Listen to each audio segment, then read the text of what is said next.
수업에 가도록 하겠습니다.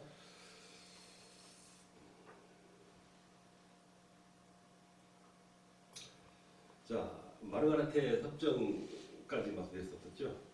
자, 그 다음엔 새 섭정, 루이스 레켄스. 새 섭정이란 그 앞설 때는 마르가레테가 섭정했었던 그 뒤를 이어서 새로운 인물이 다시 그 자리를 이어받았다라고 우리가 말씀을 드릴 수가 있겠죠. 자, 지금 말씀드린 이 레케센스. 자, 레케센스는 스페인입니다. 스페인의 상위 귀족의 일원이며 몰타 기사단의 대사령관이었습니다. 그는 고결한 인품과 그리고 온화한 성격의 사람이었었죠. 그가 10년 전만 만약에 이 네덜란드에 파송되었었다면 네덜란드 역사는 크게 달라졌을 것이다 라고 말할 수가 있습니다. 왜냐하면 방금 앞서 말한 이 알바공의 공작에 의해서 처참하게 무너졌던 그 네덜란드 역사를 찾아볼 수 있기 때문에 이처럼 온화한 사람이 왔으면 아마 그렇지 않았을 것이다 라는 예상을 해보는 것이죠. 자, 이 새로운 섭정 루이스 레케네스, 이는 섭정을 시작하자마자 즉각적으로 앞서 행해졌던 그 알바의 그 잔인한 정책을 다 뒤집었습니다.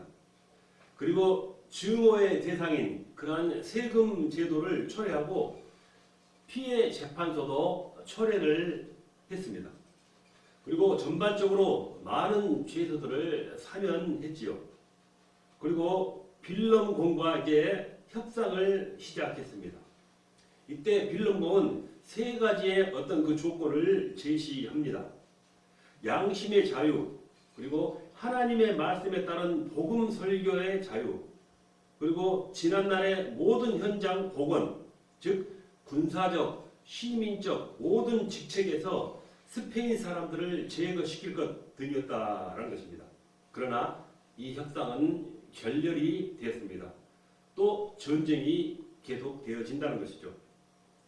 말씀드린 대로 육지에서의 전투는 거의 예외 없이 능숙한 스페인 보병들에 의해서 패배를 당합니다. 1547년 스페인 군대가 두 개의 보루 중 레이덴을 포위를 하죠. 자, 그래서 이때 레이덴의 운명이 거의 결정날 즈음 빌럼공은 제방을 무너뜨리고 바닷물을 끌어들이자고 제안합니다. 자, 그 지역은 저지되기 때문에 그런 일을 할 수 있다라는 것이죠. 자, 이렇게 해서 제방을 무너뜨린 지 바로 4개월 만에 바닷물이 성벽까지 올라차게 됩니다. 자, 바닷물과 더불어서 이제 애국자들의 선원들이 배를 타고 쳐들어옵니다. 그들은 바닷물 속에 잠긴 밭과 그리고 정원과 가선과 마을들을 피해가지고 성벽에 이제 도착을 하게 되죠. 그래서 이 모습을 본 스페인 군대는 겁에 질려서 도망을 하고 맙니다. 자, 이 레이덴의 포위 공격은 이 네덜란드의 독립전쟁의 분기점을 이뤘습니다. 이 섭정의 군대가 육지에서는 예외 없이 성공하였으나 해전에서는 큰 위력이 없음을 다시 발견하게 된 것이죠. 자, 그래서 섭정은 또 한 차례 협상을 시도했습니다. 그러나 역시 깨어졌지요.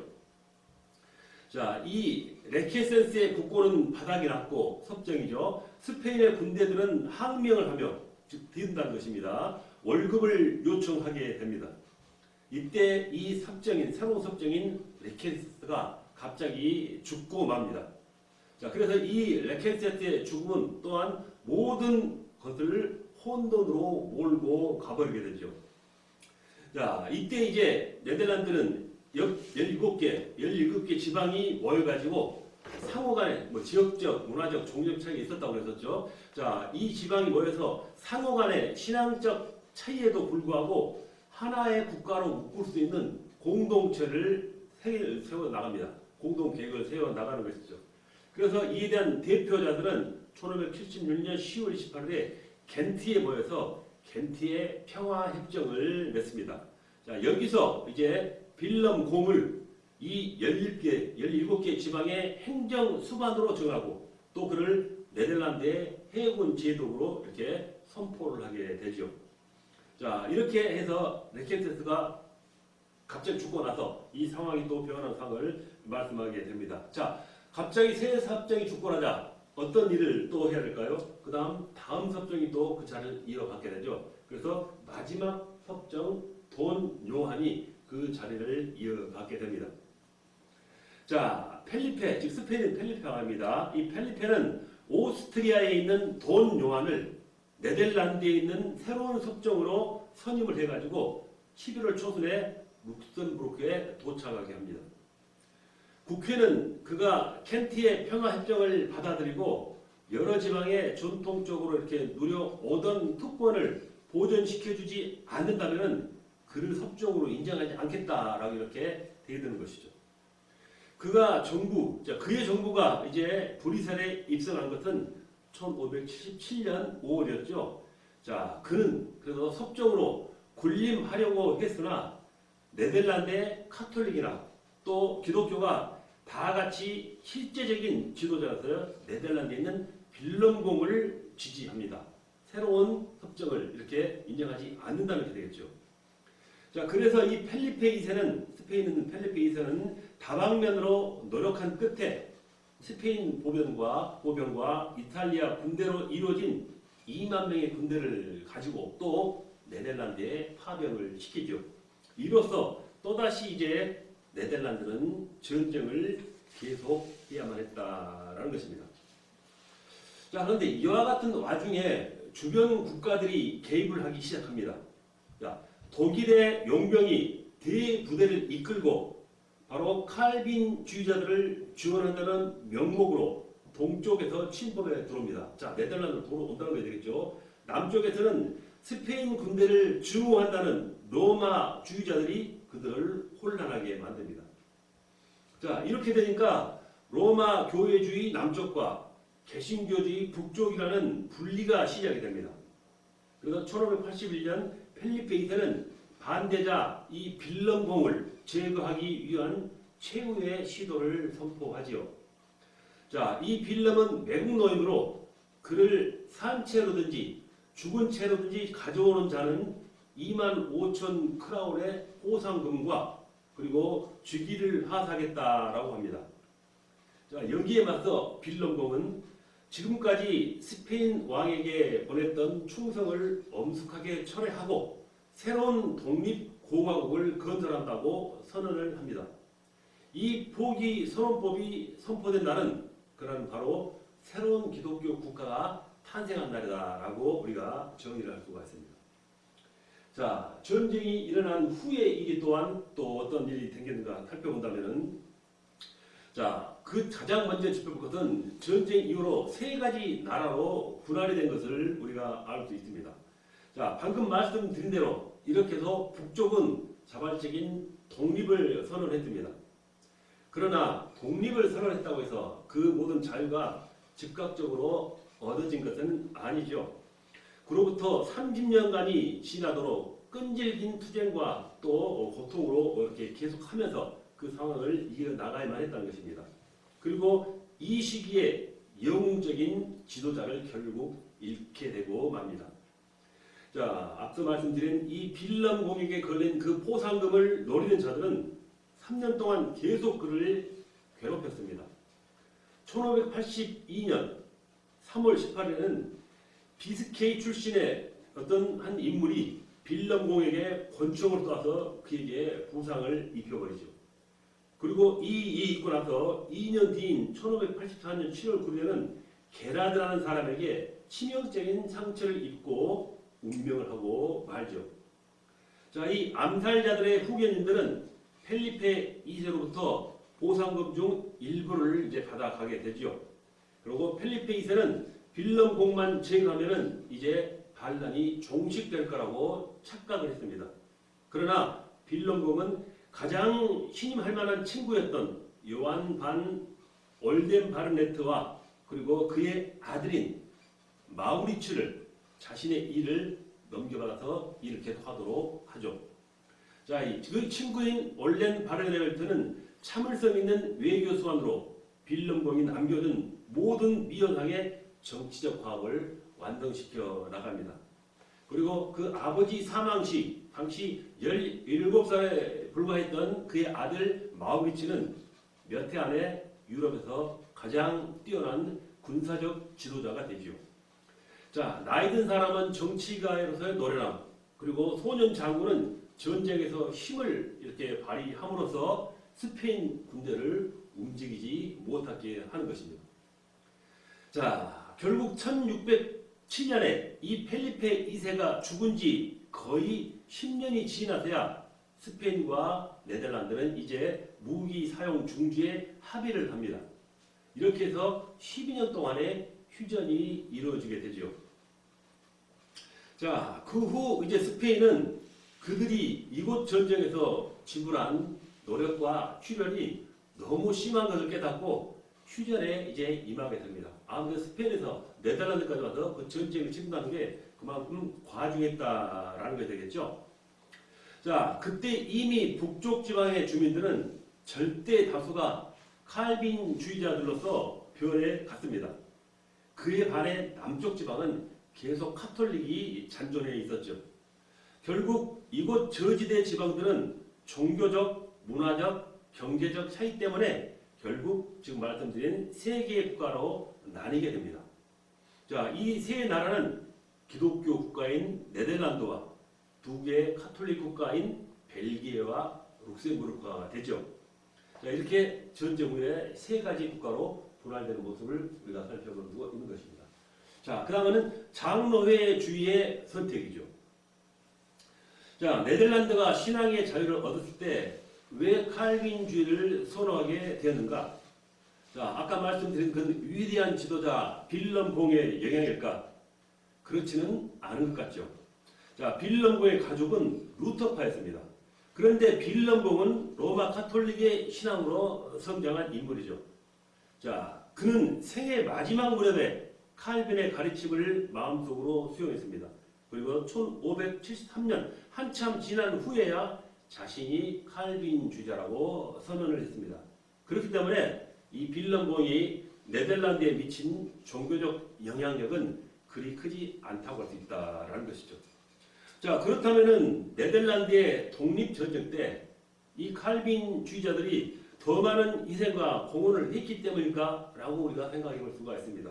그것도 아닐 수가 있습니다. 희생을 말한다면 우리가 앞서 잠깐 말씀드린 그 재침례 교도는 30만 명이 넘습니다.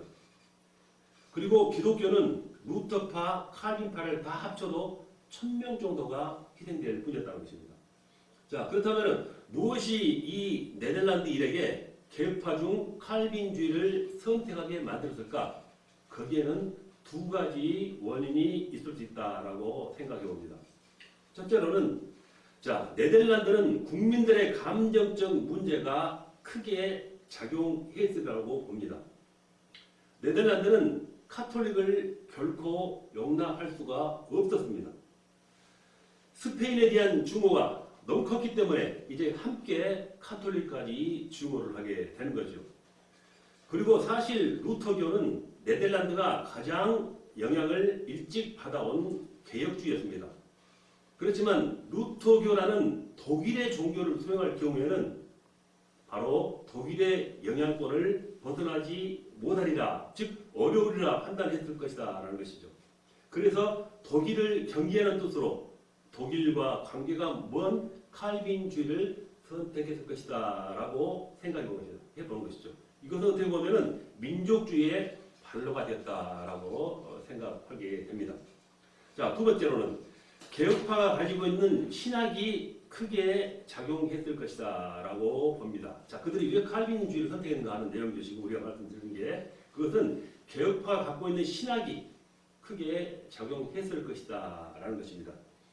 자, 이미 살펴본 바와 같이 루터교는 종교가 국가와 하나된 상태에서 개혁을 완성했다고 했습니다. 그 점에서는 츠윙글리도 마찬가지죠. 재침례교는 어땠는가? 그들은 국가와 종교를 완전히 분리하라는 그 원칙을 항상 고수했었지요. 그래서 종전 후에 네덜란드로는 그것도 보면 현실성이 없었다라는 것입니다. 그렇지만 칼빈주의는 어땠는가? 그들은 국가가 즉 나라가 적의 손에 장악되고 있을 때, 즉 그들의 손에 의해서 점령당하고 있을 때 외국의 용병을 끌어들여서라도 바로 위기를 극복하고자 했습니다. 그뿐만 아니라 그들은 종전 후에 산업 정책에 있어서도 적극적으로 진취적이었죠. 그래서 경제 회복에도 모두 앞장섰다라는 것입니다. 그래서 국민들에게 관심을 받을 수 있는 어떤 그런 부분이 됐다라는 것이죠. 그리고 교회 정치 제도 역시 장로회 주의에 대한 대표자 중심의 위임 정치를 했습니다. 이런 점에서 시민과 교회와의 권위 관계를 어떻게 유지하느냐 하는 교회 정치에 대한 문제가 크게 작용했다라고 봅니다. 그래서 당회, 즉 교회 법원이죠. 당회가 모든 회중을 다스리는 장로의 주의를 네덜란드가 선택했다라고 우리가 생각할 수 있는 것입니다.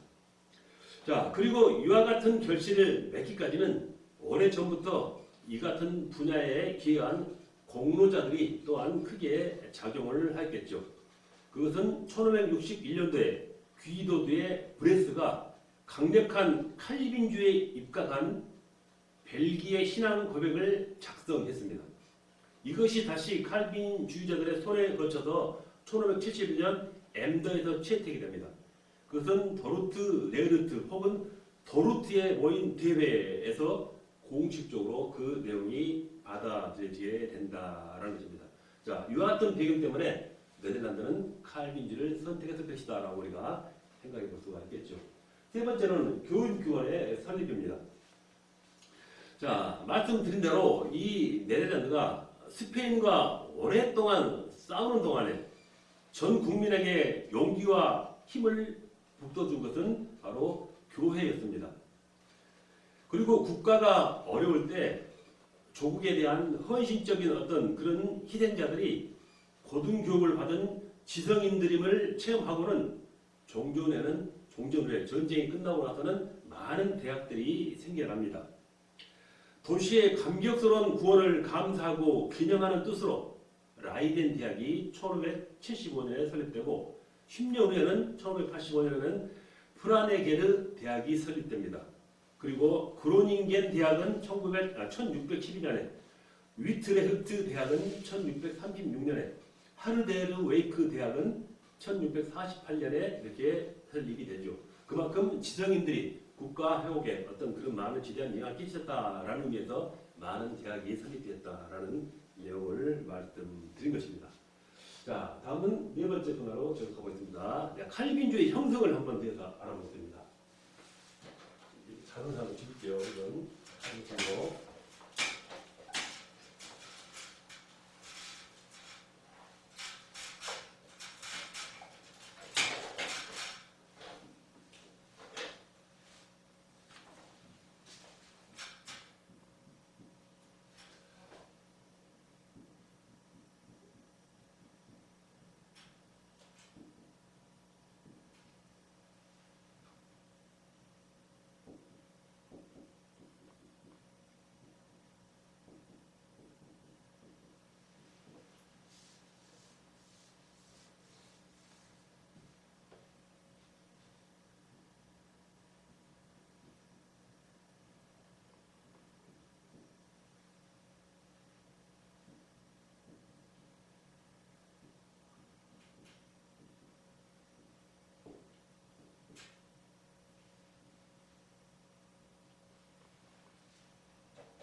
자, 네덜란드는 칼빈주의 형성이 어떤 모습이었을까라는 것이죠. 자, 네덜란드는 한때 장로교를 국교로 정한 때가 있었습니다. 자, 그만큼 네덜란드는 장로교를 좋아했었죠. 그래서 네덜란드에서는 칼빈주의가 꽃을 피우게 되죠. 자, 여기서 네덜란드가 이제 칼빈주의를 형성하게 되는 과정을 한번 살펴보자는 것입니다. 자, 앞서 언급한 것처럼 우리가 문제의 발단을 먼저 살펴보자면은 앞서 언급한 것처럼 네덜란드는 1561년에 말씀드린 벨기에의 신앙 고백이 나왔다고 말씀드렸습니다. 자, 이 벨기에 신앙 고백은 귀도드 브레스가 카톨릭과 다른 신앙 노선을 천명한 것입니다.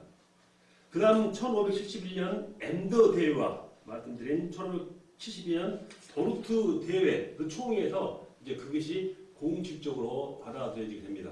그리고 1578년에는 장로교를 네덜란드의 국교로 정하죠.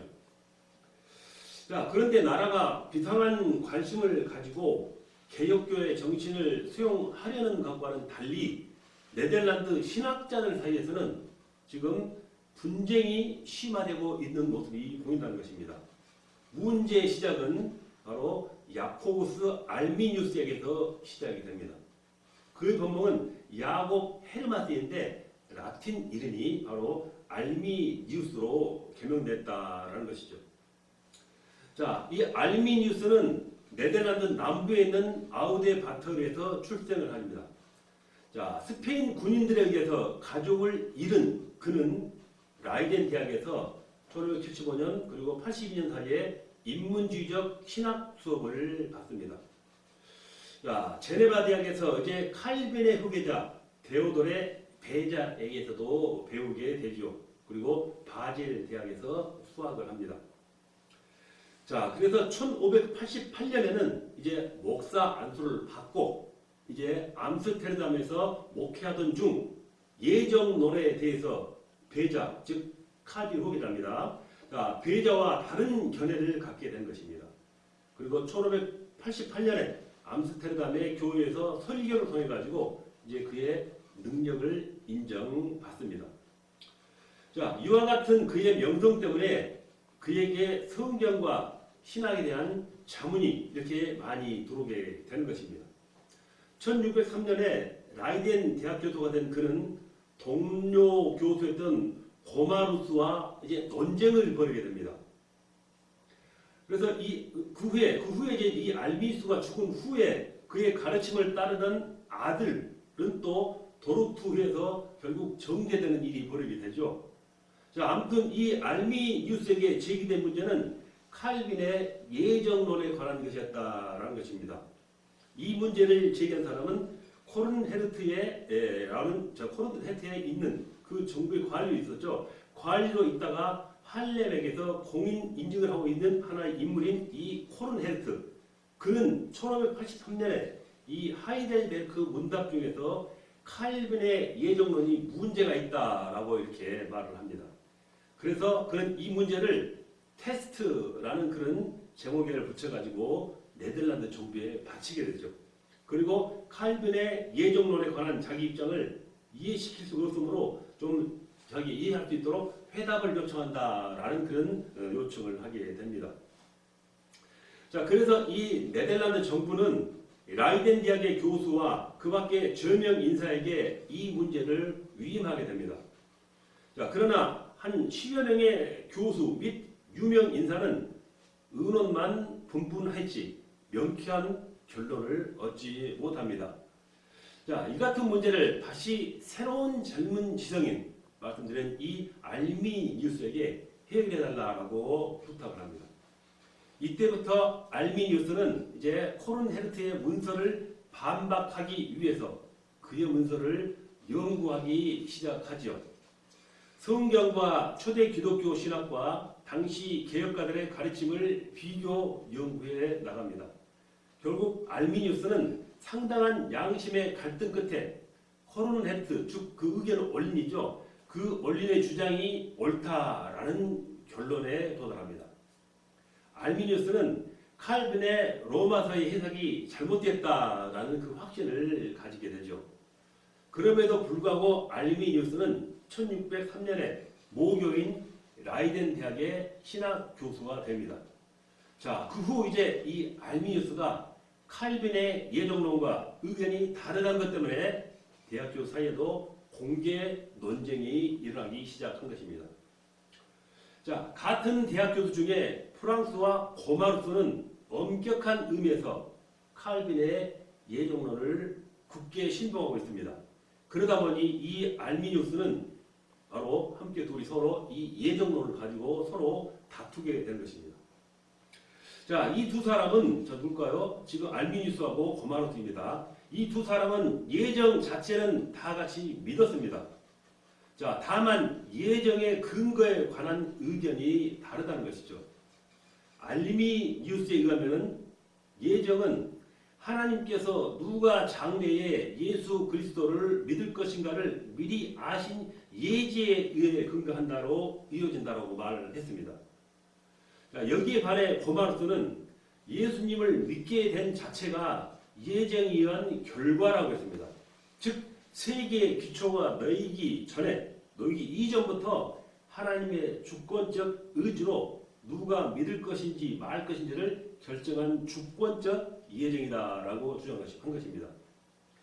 자, 여기에 대한 알미니우스가 주장한 예정이란 하나님께서 예수 그리스도를 인류의 중보자 구세주로 결정했다는 것입니다. 이 같은 결정 자체는 인간의 반응에 의존하지 않는 하나님의 주권적 결정이다라는 것이죠. 그러나 각 개인의 궁극적 운명에 관계된 개인적 경륜은 하나님의 주권적 예정에 좌우되는 것이 아니라 그의 신적인 예지에 기초한다라고 했습니다. 자, 신적인 예지란 예수 그리스도 안에서 주어지는 구속의 기회에 대해서 각 개인들이 어떻게 반응할 것인가를 미리 알았다라는 그런 의미인 것이죠. 자, 이렇게 주장하는 알미니우스는 예정론의 이 부분만을 빼놓고 그 밖에 모든 면에서는 칼빈의 가르침을 추종했습니다. 이처럼 예지 예정이냐 주권 예정이냐 하는 문제를 놓고 두 교수 사이에 계속 논쟁이 있습니다. 자, 그런데 이 두 교수의 싸움은 학생들 간에도 이제 두 파로 나뉘었습니다. 라이덴 대학의 두 파 싸움은 이제 전국 교회를 두 파로 나누게 됩니다. 결국 전 교회가 두 개의 문제로 나뉘고 말았습니다. 자, 그래서 이 같은 분열을 종식시키기 위해서 국가에서는 화해를 권하고 전국 교회 총회도 모여가지고 해결책을 찾도록 모색했으나 문제의 해결에 실마리를 찾지 못하죠. 자, 그들은 이 싸움을 국가의 고등법원으로 끌고 가서 재판으로 문제를 해결하려고 합니다. 자, 이 같은 열띤 논쟁의 연속으로 결국 이 알미니우스가 어떤 그에 의한 과로로 죽고 말죠. 자, 그래서 이 알미니우스가 죽자 그의 동료 교들 중 알미니우스와 의견을 같이 하는 교수들이 그 싸움을 계승해 나갑니다. 자, 그래서 이러한 신학적인 문제인 그 당시 정치적 그리고 경제적 요인들이 첨가되었죠. 그 당시 네덜란드는 스페인으로부터 벗어나기는 했지만은 완전하게 독립이 보장된 상태는 아니었습니다. 자, 네덜란드인 중에서 일부 도시의 상인들이 옛 스페인과의 관계를 개선함으로써 이익을 얻고자 했던 것입니다. 어떤 경제적인 이익을 도모하기 위해서 스페인과 이렇게 멀리 한 것보다 관계 개선하는 것이 어떠냐 하는 의견을 가졌다는 것이죠.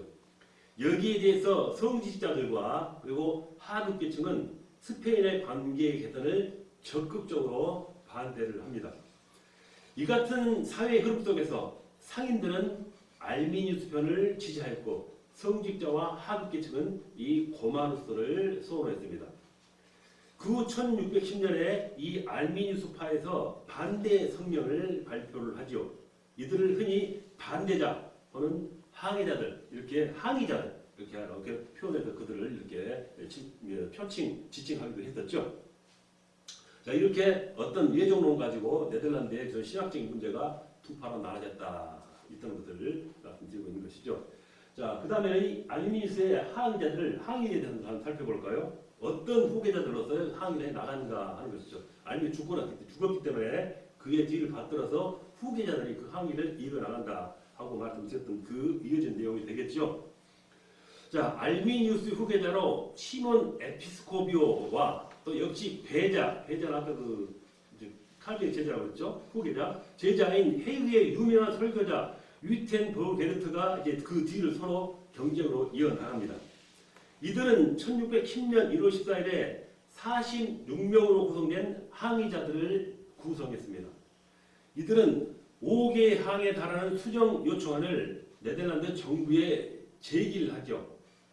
그래서 그들은 1561년에 채택한 벨기에 신앙 고백의 제16조에 문제가 있다라고 제기를 합니다. 무슨 내용이냐면은 하나님께서는 그리스도 예수 안에서 믿는 자는 자비를 베풀어 선택을 받고 다른 사람들은 멸망 가운데 내버려 주셨다라는 조항을 수정해야 한다라는 것이죠. 그 외에도 하이델베르크 교리 문답 중에서도 또 수정돼야 할 몇 가지 조항을 제시한다라는 것입니다. 자, 그래서 이들이 제시한 수정안은 바로 5가지였죠. 그것을 말씀 들어본다면은 자, 1개 조항에서는 지금 말씀드린 예정에 대한 조항이죠.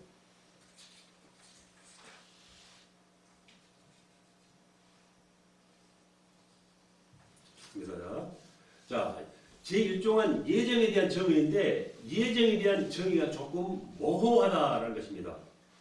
그 내용의 핵심은 흔히 예지 예정이다라는 말로 설명이 되죠. 다시 말하면은 하나님께서 이 세상의 기초를 놓으시기 이전에 예수님을 믿는 자들을 구원하시기로 결정하신 것이 예정이라고 하였습니다. 그런데 그 예정에 대해서 알미니우스 자신은 하나님께서는 후에 누가 믿을지를 아시고 예정하셨다는 것이고 알미니우스의 주자들은 단지 하나님께서 후에 믿게 될 자들은 누구나 구원하시기로 결정했다라는 뜻으로 표현을 한 것입니다. 자, 후자의 경우에 이제 개방 예정론이다 이렇게 말씀을 하죠. 자, 두 번째 조항도 바로 속죄에 관한 것도 어떤 그 수정안을 요구한 부분입니다.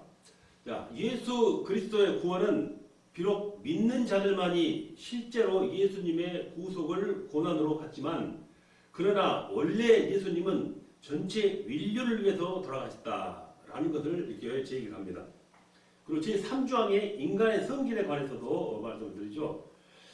이 조항에서 칼빈주의자들의 알미니우스파를 공격하기를 저들은 자력으로 선행을 행할 수 있다고 주장한 펠라기우스주의자라고 했습니다. 그러나 인간들은 자력으로 아무런 선행도 할 수 없으며 선행을 위해서는 하나님의 은혜가 필요하다. 또 그리고 인간의 죄된 성질은 하나의 경향성 또는 무력성을 의미한다. 이 부분을 또한 수정안을 요구했다라는 것입니다. 제4조는 은총에 관한 것이죠. 자, 하나님의 은혜는 저항 불가하는 것이 아니다. 왜냐하면 많은 이들이 성령에 저항한다고 생각했기 때문이다. 라는 그런 조항이고 또 제5조만 써드릴게요. 정도로 시켰네요.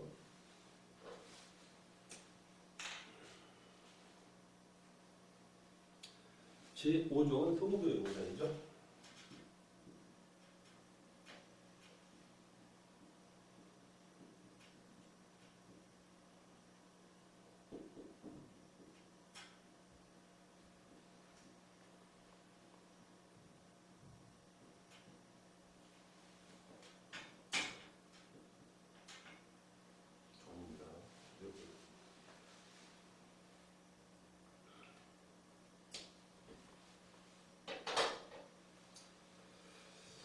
자, 하나님의 은혜를 받았던 자들이 은혜를 상실할 수 없는지에 대해서는 명백하지 않다라고 말하죠.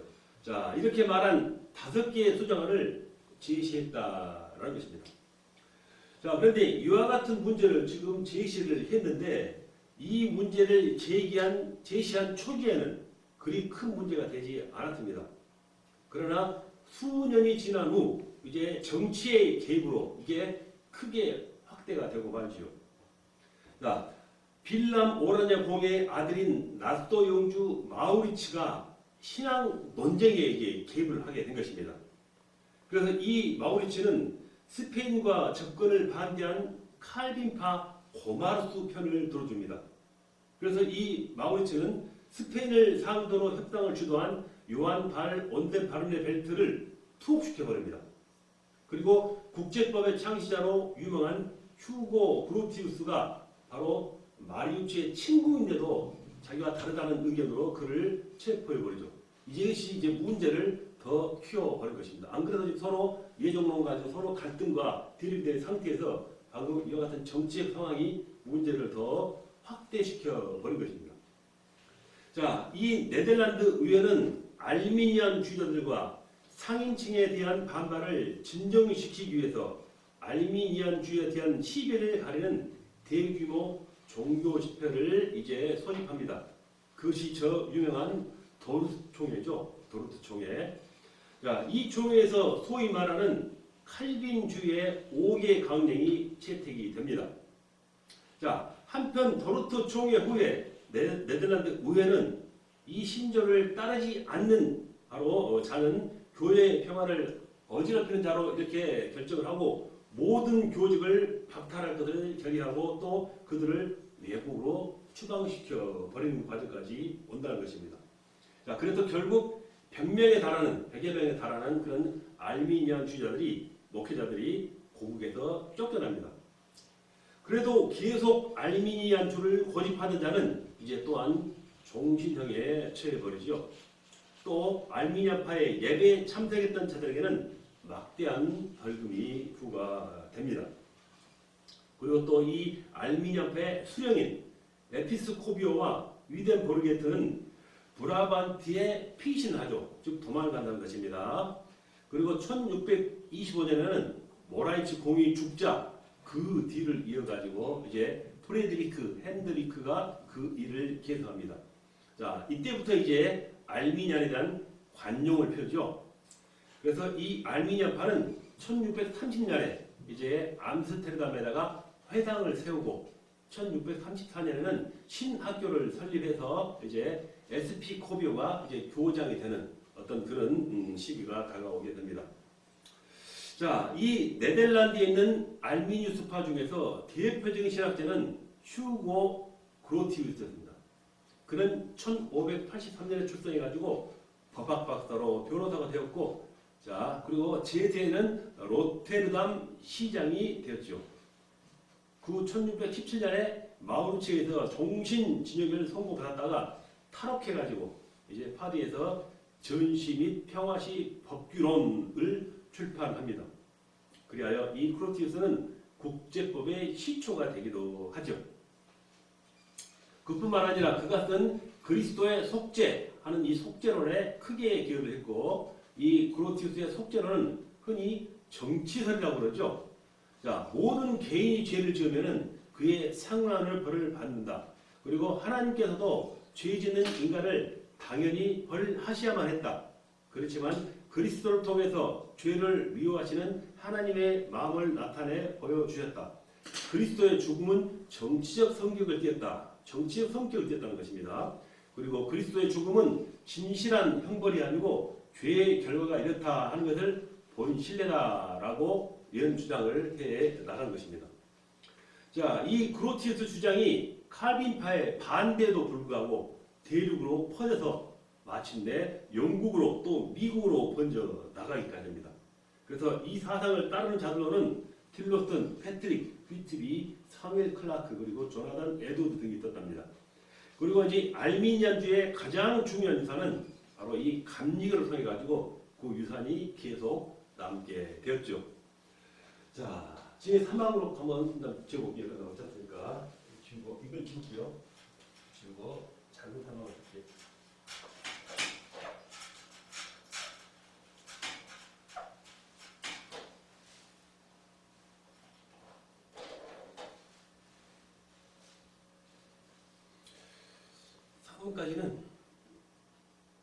여기까지 맞죠. 3화까지는 시간이 긴 거로 좀 어중간할 것 같아요. 그래서 오늘 내용은 여기까지 마치고 그 다음 사망의 칼빈주의 내용은 다음 시간에 이어가도록 하겠습니다. 자, 수고를 마치겠습니다. 수고하셨어요. 수고하셨습니다. 네.